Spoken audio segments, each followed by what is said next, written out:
Hello, my name is Pranil Maharjan. In this presentation, I will share a curricular experience I have designed using the Early Years Learning Framework planning cycle.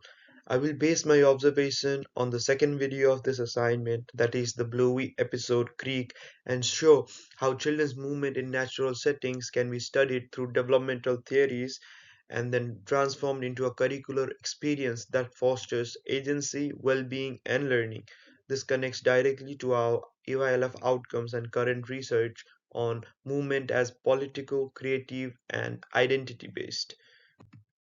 So, talking about the observation of the video, we can see Bluey, Bingo, and their friend enter a creek environment. Their play is highly physical and explorative. They hop over rocks, balance their bodies, crouch to absorb insects, and splash in the water. At times, they jump between rocks using their arms for balance. They calculate risk before stepping forward and test floating sticks in the current. Importantly, their play is self organized. The natural environment awakens curiosity, creativity, and exploration, allowing the children to move in complex, varied, and purposeful ways.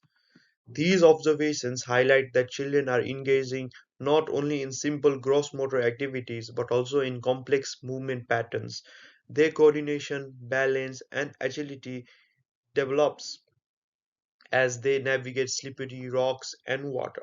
At the same time, social and emotional skills are evident. They take turns, negotiate, and encourage one another. This shows that movement is not physical but relational and politic. Clark and Odegaard argue that movement is politic because children assert shape, test boundaries, and act with agency.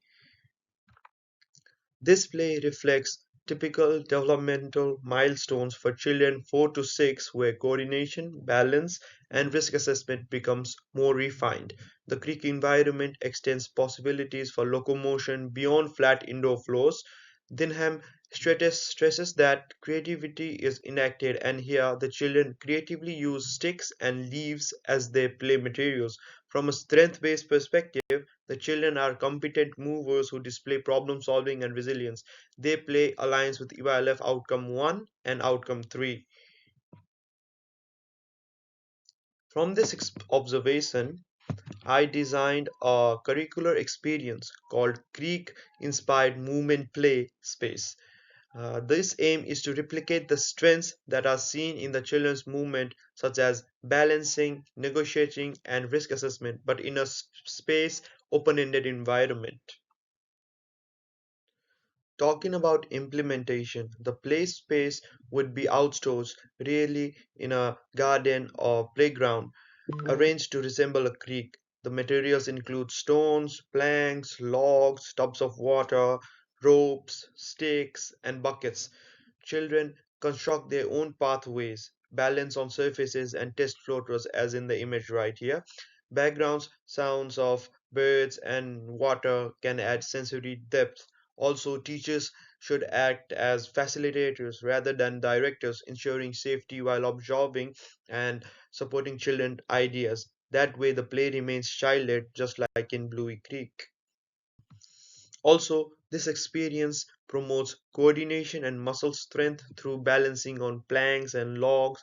It also helps children with their problem solving by transporting stones and blocks, also risk assessment by navigating uneven surfaces, and teamwork and leadership through collaborative experiments such as testing floating objects. This play experience positions movement as creative and political, enabling children to exercise agency in shaping their space. It supports UILF outcome 2 children are connected with and contribute to their world, and outcome 4 children are confident and involved learners. As Dinkel explained, placing children at the center as competent movers ensures that movement is cultural and political, building well being, identity, and creativity.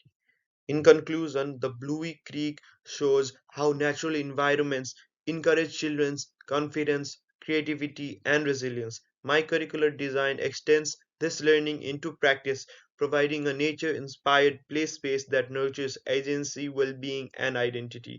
This underscores that movement is not physical but also social, creative, and political. As Clavel reminds us, When educators value children's movement as expression of self, they design environments that respect them as capable, self-assured learners. Thank you.